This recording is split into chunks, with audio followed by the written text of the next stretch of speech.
Hello दोस्तों, आज हम लोग कूलॉम्स के नियम के विषय में पढ़ेंगे।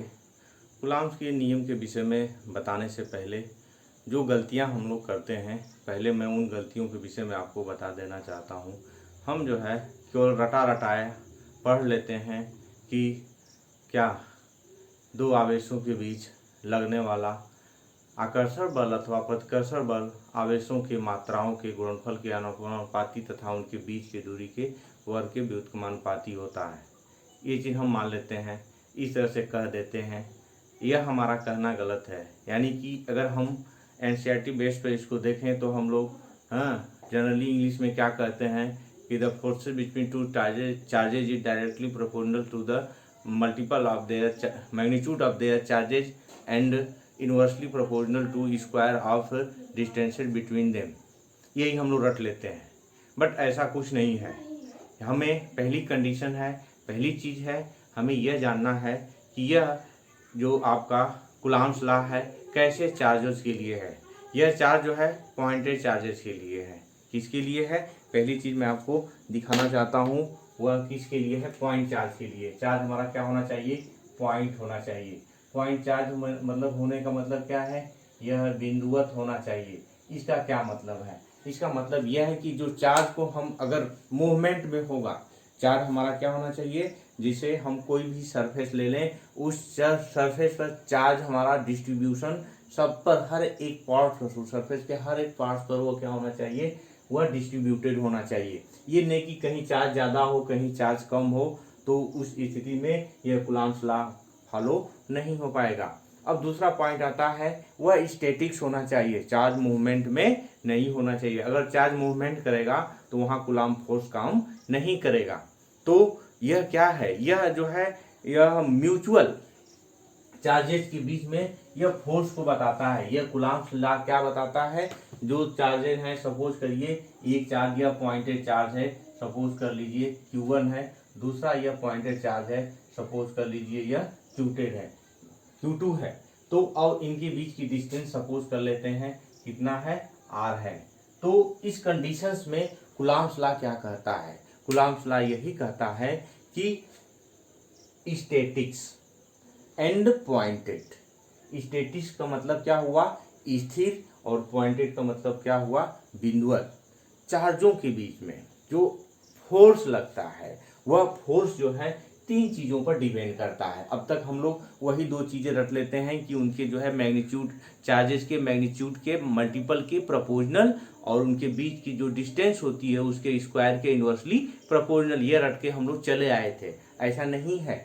आज मैं उसको पूरा एनालाइज करके, पूरा उसको टुकड़ों में बांट करके मैं आपको बताऊंगा। तो आइए उसको देखते हैं। तो वह फोर्स जो होता है, पहला चीज किस पे? कि वह directly proportional to multiple of charges. वह चार्ज के डायरेक्टली प्रोपोर्शनल होता है उसके मल्टीपल के। दूसरा चीज क्या आप पढ़ते हैं? दूसरा चीज यह पढ़ते हैं कि वह क्या होता है? उनकी बीच की जो डिस्टेंस होती है उसके स्क्वायर के इनवर्सली प्रोपोर्शनल होता है। और तीसरा बहुत इंपॉर्टेंट चीज है जिसको हम लोग इग्नोर कर देते हैं, बाद में उसको दूसरे तरफ से हम लोग समझते हैं। वह क्या होता है? वह जो है मीडियम के डाई इलेक्ट्रिक कांस्टेंट पर निर्भर करता है। डाई इलेक्ट्रिक कांस्टेंट क्या होता है? इसको जो हम लोग पेरबेदु तांग कहते हैं। उस मीडियम का नेचर क्या है? वह मीडियम का बिहेवियर क्या है जिस मीडियम में चार्ज रखे गए हैं। तो अब इसके अकॉर्डिंग जो हमारा यह कूलॉम्स लॉ है वह क्या होता है? यह proportional to Q1 Q2 by R square into K होता है। अब इस प्रोपोर्शनलिटी को हटाने के लिए एक कांस्टेंट लगाते हैं। यह क्या होता है? यह A Q1 Q2 by K into R square. यहाँ से हम इस पर थोड़ा सा एनालाइज करके इस पर हम स्टडी करेंगे। यह जो है तीन केसेज हम एराइज, यहाँ हम दो केसेज आपको एराइज करके ए की वैल्यू के विषय में हम लोग चर्चा करेंगे। ठीक है ना? तो फाइनली अगर हम इसको जनरली जो है ए को क्या क्या लेते हैं, कैसे कैसे लेते हैं, वह हमारे अगले टॉपिक पर, अगले पॉइंट पर, उस पर हम लोग डिस्कशन करेंगे। तो हमारा जो कूलॉम्बियन फोर्स है वह चार्ज के मल्टीपल के डायरेक्टली प्रोपोर्शनल, डिस्टेंस के स्क्वायर के इनवर्सली प्रोपोर्शनल, और जिस मीडियम में रखा गया है उसका पर वैल्यूटना डाई इलेक्ट्रिक कांस्टेंट उसके इनवर्सली प्रोपोर्शनल होता है। ठीक है, तो आइए इसके विषय में हम लोग स्टडी करें। पहले यहाँ देखते हैं कि ए की वैल्यू क्या होती है, तो हम आगे आपको ले चलते हैं ए की वैल्यू के विषय में स्टडी करने के लिए। आइए इसके अकॉर्डिंग हम देखते हैं क्या है। अभी आपने देखा कि यह इक्वल टू आया ए Q1 Q2 बाई के और आर स्क्वायर। अब पहला केस अराइज होता है कि हमारा एस आई यूनिट्स के अकॉर्डिंग एस आई चाहे एम के एस सिस्टम के लिए, यह इस सिस्टम में हम लोग देखें क्या चीजें आती हैं, ए की वैल्यू क्या होती है। तो यह ए क्या है, एक एक्सपेरिमेंटल वैल्यू है। इस सिस्टम के लिए ए हमारा आता कितना है 1/4 पाई एप्सिलॉन नॉट, और इसको जहाँ एप्सिलॉन नॉट क्या है, यह एप्सिलॉन नॉट, इसको क्या पढ़ते हैं हम लोग, एप्सिलॉन नॉट पढ़ते हैं, और इसको क्या कहा जाता है, परमिटिविटी, इसको हम लोग कहते हैं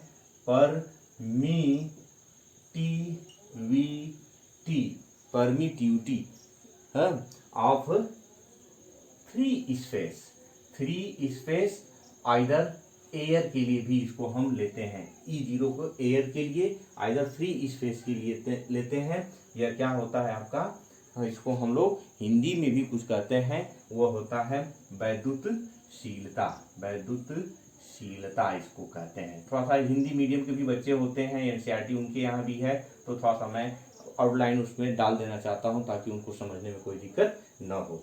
तो यह क्या है आपका permittivity of the free space है। इसकी वैल्यू कितना होती है, 8.85 into 10⁻⁻12 newton into metre square, sorry इसकी वैल्यू होती है इतना कूलाम का square upon newton into metre का स्क्वायर, इसकी वैल्यू इतना होती है। ओके, तो अगर हम इसकी वैल्यू, अगर फाइनल इसकी वैल्यू कैलकुलेट करें तो ऑन कैलकुलेशंस ए की वैल्यू आती है कितना, आपका होता है 8.9875 into 10⁻9 newton into metre square पर कूलाम स्क्वायर, ए की वैल्यू आती है इसकी वैल्यू सब्स्टिट्यूट करने के बाद। यानी कि जो हमारा फार्मूला है उस फार्मूले में हम लोग क्या यूज करेंगे, हम उस फार्मूले में हम लिखते क्या हैं कि फ्री स्पेस के लिए एफ लिखेंगे 1/4 pi epsilon naught Q1 Q2, क्योंकि फ्री स्पेस के लिए एक चीज मैं और बता देना चाहता हूं कि जो के की वैल्यू होती है वह क्या होती है, फ्री स्पेस के लिए 1 होती है। तो यह क्या हो जाएगा आपका आर स्क्वायर। तो फ्री स्पेस के लिए जो फार्मूला आप अब तक लिखते चले आए हैं, F equal to 1/4 pi epsilon naught Q1 Q2 by R square.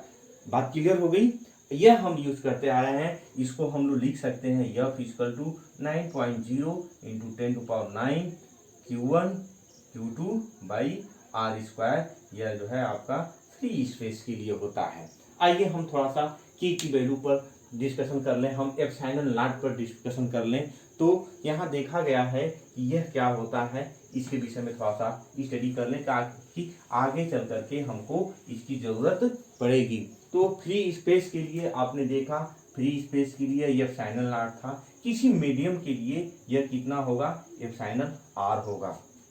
इसको हम रिलेटिव परमिटिविटी भी कहते हैं। यह क्या है आपका, यह रिलेटिव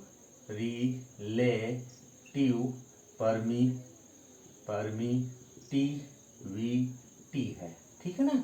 तो इनका रेशियो एप्सिलॉन 0 और एप्सिलॉन नॉट का रेशियो क्या होता है, इसको हम लोग देख सकते हैं कि यह आपका epsilon equal to epsilon naught और के टाइम्स एप्सिलॉन नॉट होता है, यानी कि के इक्वल टू एप्सिलॉन बटा में एप्सिलॉन नॉट।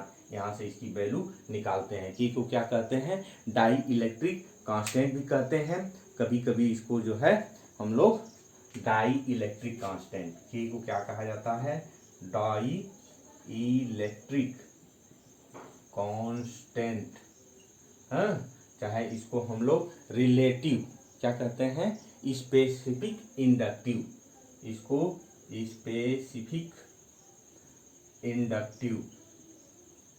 इंडक्टिव और क्या कहते हैं, कैपेसिटी कहते हैं इसको। कल अभी आप कैपेसिटी का चैप्टर पढ़ाएंगे तो वहाँ यह फिर आएगा। तो यह चीज़ है।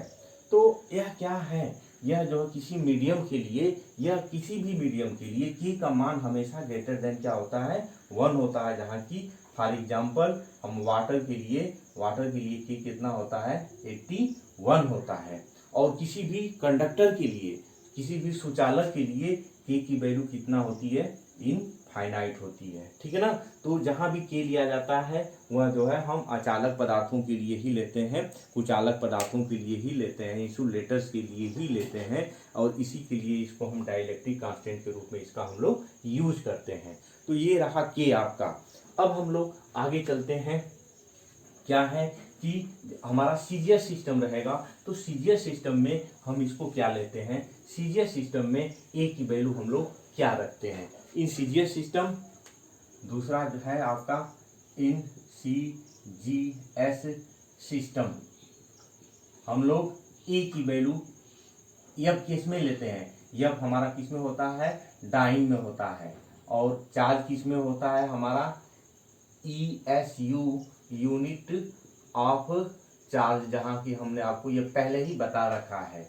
और आर किस में होता है, इन सेंटीमीटर में होता है। इस कंडीशंस में ए की वैल्यू हम लोग ए लिख लेते हैं। तो यह कितना हो जाता है, 1 into Q1 Q2 by R square, either F equal to Q1 Q2 by R square. यह होता है किस सिस्टम के लिए, इन सीजीएस सिस्टम के लिए। तो इन सीजीएस सिस्टम में अगर हम लोग उसको डिफाइन करना चाहें, चार्ज को डिफाइन करना चाहिए और चार्ज को बताना चाहें तो चार्ज क्या होता है कि अगर फोर्स क्या हो, 1 डाइन हो और डिस्टेंस उनके बीच की कितनी हो, 1 सेंटीमीटर हो, तो जो चार्ज होता है वह 1 ESU यूनिट्स होता है। अब हम लोग आगे चलते हैं, कुछ इसके कंडीशंस, कुछ इसके एप्लीकेशंस हैं, इसके रिप्रेजेंटेशंस के लिए। तो अगर हमारा चार्ज हमने बताया यह क्या है, म्यूचुअल फोर्स होता है, स्टैटिक चार्ज के बीच में म्यूचुअल फोर्स होता है। तो इसको रिप्रेजेंट कैसे करेंगे, ऑन वेक्टर नोटेशन इसका कैसे करेंगे। सपोज करिए यह आपका चार्ज Q1 है और r डिस्टेंस पर दूसरा चार्ज कितना है, Q2 है। यह म्यूचुअल फोर्स रिप्रेजेंट करता है, क्या रिप्रेजेंट करता है, म्यूचुअल फोर्स रिप्रेजेंट करता है। तो जैसे यह चार्ज है, यह चार्ज इस पर भी फोर्स लगाएगा। तो सपोज करिए यह इस पर कितना फोर्स लगाएगा, यह F1 जो है 2 पर लगाएगा, यह इस तरह से, और 2 भी इस पे लगाएगा, वह क्या होगा, F21 होगा, वो भी इस पर एक फोर्स लगाएगा। अब बात आती है इसके डायरेक्शंस की। तो इसके डायरेक्शंस पर अभी हम लोग चर्चा करेंगे, इसका डायरेक्शंस कैसे हम डिनोट करते हैं, कैसे इसका डायरेक्शन का पता करते हैं। आइए हम लोग पहले इसको देखें, नोटेशंस को कैसे हम F12 दिखाएंगे। F12 हमारा क्या होगा, यह एक वेक्टर क्वांटिटी, फोर्स क्या है आपका, वेक्टर क्वांटिटी है। इसको लिखेंगे 1/4 पाई एप्सिलॉन। यहाँ एप्सिलॉन में इसलिए किसी मीडियम में इसको रखे हैं। यह क्या होगा, Q1 Q2, और यहाँ से यह क्या होगी, डिस्टेंस आपकी R1 to 2।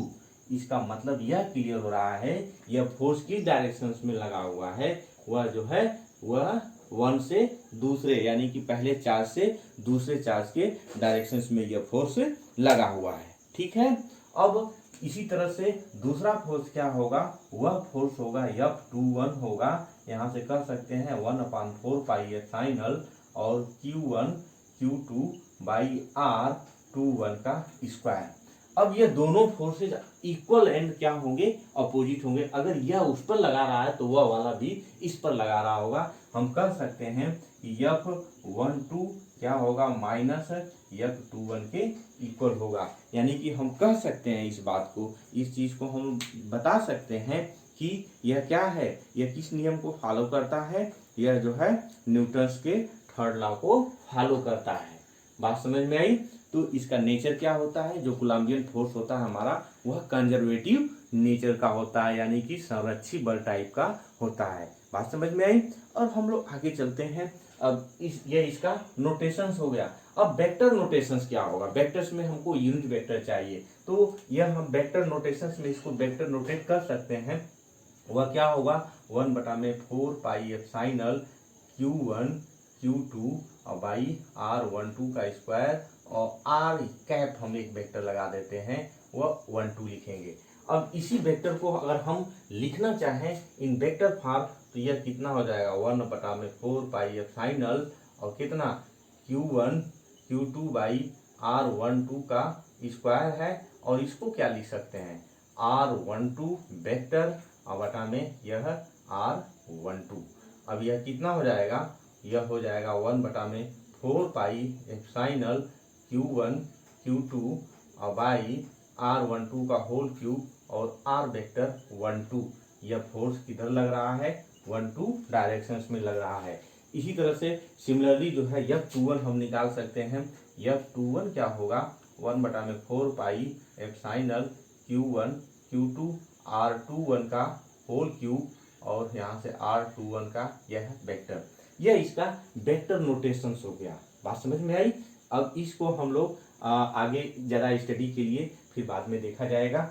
आइए अब हम इस पर कुछ चर्चाएं करते हैं। वह चर्चाएं क्या हैं, अब हम इसके फोर्स के नेचर पर देखते हैं कि कब वह फोर्स हमारा अट्रैक्टिव होगा, वह फोर्स कब जो है हमारा रिपल्सिव होगा। यह क्या था, आपका vector notation of the forces था। अब कब अट्रैक्टिव होगा, कब रिपल्सिव होगा, तो हम चार्ज को देखते हैं।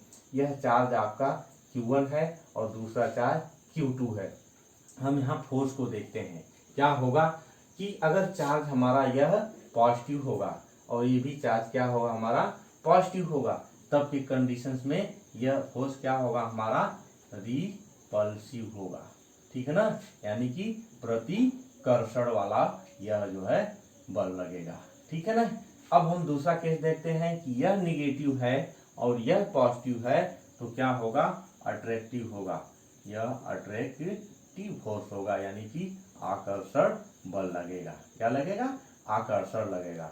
अब तीसरा केस राइज होता है, दूसरा केस, इसके लिए भी यह अगर पॉजिटिव हो अगर यह निगेटिव हो तो दोनों के लिए यह अट्रैक्टिव होगा। बट अगर यह निगेटिव हो और यह निगेटिव हो तो इन दोनों के लिए यह क्या होगा, रिपल्सिव होगा।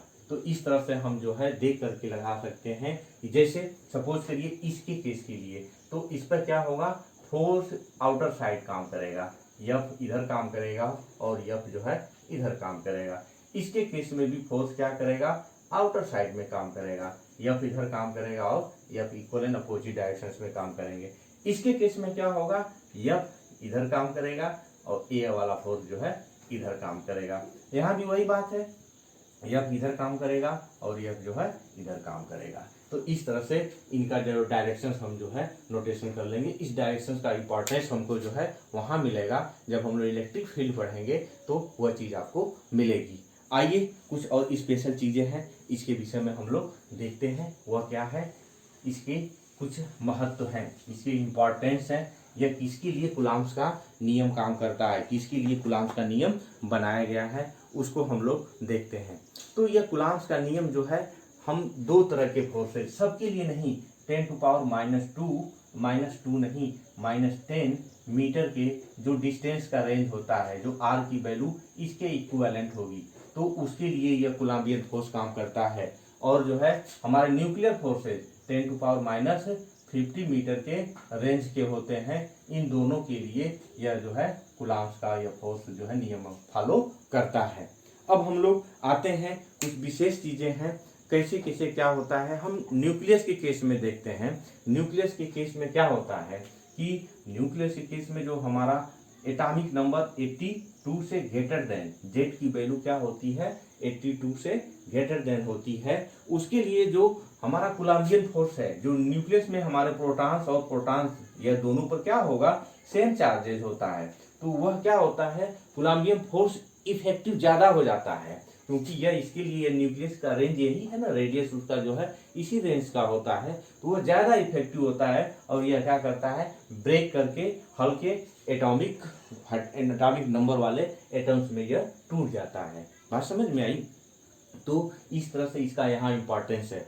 अब यह बहुत ही स्ट्रांग फोर्सेज होता है। कंपेरिजन टू हम ग्रेविटेशनल फोर्स से करें, न्यूटन का जो ग्रेविटेशनल फोर्स था तो उससे इसे कंपेरिजन किया जाएगा तो वो उसके कंपेरिजन में ये बहुत ही स्ट्रांग फोर्स होता है जिसको हम लोग ऑन पेपर कैलकुलेट कर सकते हैं। और क्या चीज आगे आता है, यह जो है आवेश। अब कुछ इसके ड्रॉबैक्स भी हैं। ड्रॉबैक्स ये है कि अगर चार्ज मूवमेंट में है तो यह काम नहीं करता है। यह किसके लिए काम करेगा, यह जो है चार्ज हमारे पॉइंट चार्जेज होने चाहिए। और किसके लिए काम करेगा, वह स्टैटिक्स होना चाहिए, ठीक है ना।